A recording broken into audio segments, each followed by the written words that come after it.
Olá, sejam muito bem-vindos! Hoje nós vamos mergulhar num tema simplesmente fascinante, o significado cósmico do Natal. Quando a gente pensa no Natal, a imagem que vem à mente é a da manjedoura, do bebê Jesus, mas essa história está conectada com a própria criação de todo o universo, de uma forma muito profunda. Vamos então fazer essa jornada juntos, lá do comecinho de tudo até o coração da redenção. Então, como é que pode o nascimento de um único bebê, mais de 2 milênios atrás, ter mudado o curso da história para sempre? Para a gente entender isso de verdade, não basta olhar só para Belém. A gente precisa ir muito, mas muito mais para trás. Até o ponto zero, o próprio início de tudo. Vamos mergulhar juntos nesse grande mistério. Ok, vamos começar com uma verdade que é a base de tudo. Aquele bebê na manjedoura, ele não é apenas um ser humano extraordinário ou uma figura histórica importante. Não, ele é o próprio agente da criação. Pense nisso por um segundo. Aquele que veio ao mundo como uma criança frágil é exatamente o mesmo que deu origem a todo o universo. E olhe só o que o Evangelho de João diz, logo no comecinho. No princípio era o Verbo, e o Verbo estava com Deus, e o Verbo era Deus. Isso aqui é revolucionário. João não está dizendo que Jesus foi um homem que de alguma forma se tornou divino. Não, ele está afirmando que Jesus é o Verbo eterno. Ele já era Deus desde antes de tudo existir. Ele não é uma peça da criação, ele é o Criador. E essa palavra, o verbo, ou logos, em grego, não é só um som, uma palavra falada. No pensamento bíblico, é o poder criador de Deus em ação. Uma presença divina e pessoal. E isso não é uma ideia que surgiu do nada. Lá no Antigo Testamento, a gente já vê a palavra do Senhor como algo ativo, pessoal, que se comunicava com os profetas, revelando a vontade de Deus de um jeito direto e poderoso. E essa ideia não está isolada. O Novo Testamento inteiro martela nessa tecla. É unânime. João diz que todas as coisas foram feitas por intermédio dele. Paulo, em Colossenses, fala que nele foram criadas todas as coisas, visíveis e invisíveis. O autor de Hebreus confirma dizendo que Deus fez o universo por meio de quem, ou seja, por meio do Filho. A mensagem é clara: Jesus não é uma criatura. Ele é o agente divino através de quem o Pai criou absolutamente tudo.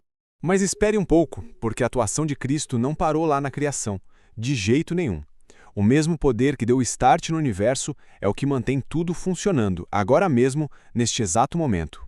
Vamos ver como essa palavra sustenta todas as coisas. O livro de Hebreus nos diz que ele está sustentando todas as coisas pela sua palavra poderosa. Parem e pensem na imensidão disso. A ordem, a estabilidade, a coerência de todo o cosmo, tudo depende dessa palavra. É incrível pensar que aquele bebê da manjedoura é o mesmo que, com uma palavra, mantém toda a realidade de pé.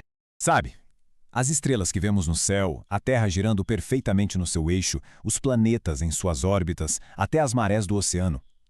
Tudo isso, do macro ao micro, das galáxias às leis da física, tudo se mantém coeso por causa da palavra dele.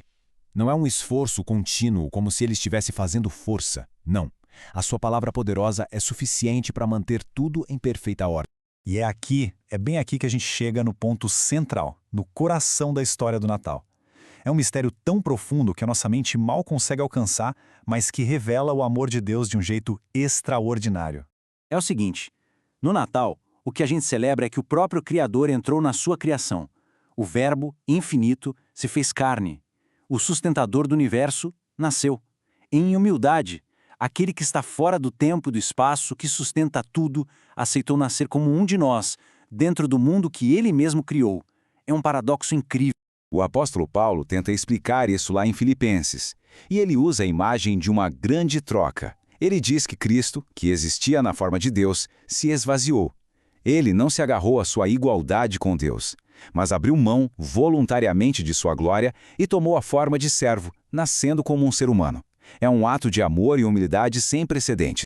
Mas por quê? Por que o Criador infinito faria uma coisa dessas? Qual a razão para tudo isso? A resposta está na ponte que existe entre o seu nascimento e a sua morte. O motivo pelo qual ele nasceu está totalmente ligado ao motivo pelo qual ele morreu. A verdade é que Jesus nasceu para morrer. Ele veio dar a sua vida em resgate de muitos. As Escrituras são claras sobre isso.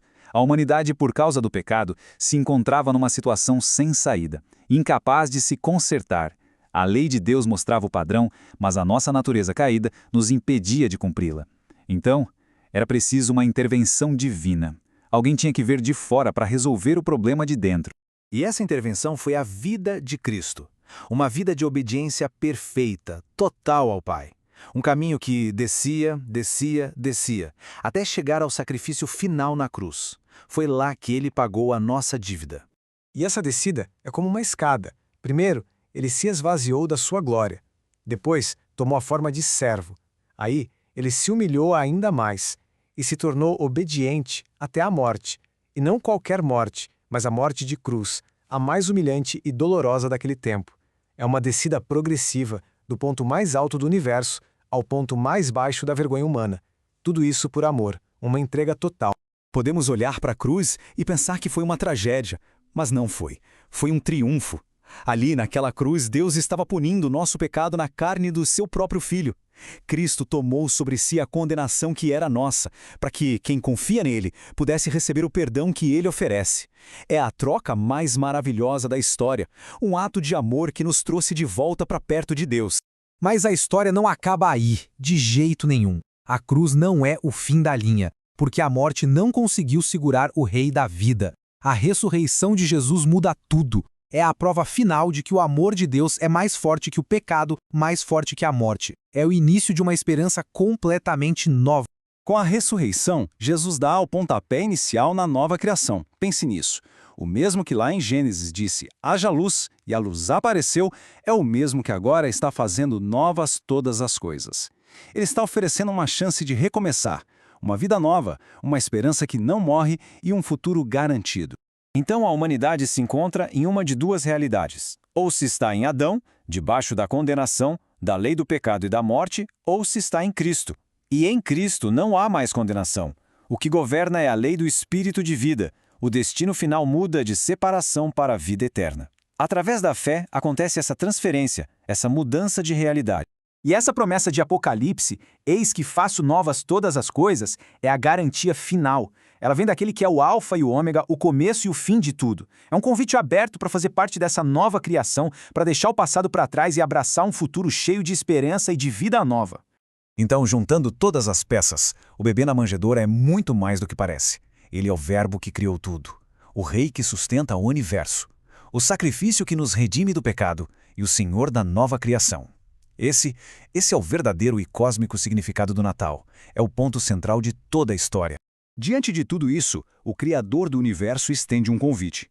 A história que começou antes da criação do tempo, agora pede uma resposta. Aquele que nasceu, morreu e ressuscitou está chamando. Qual será a resposta a esse convite tão grandioso?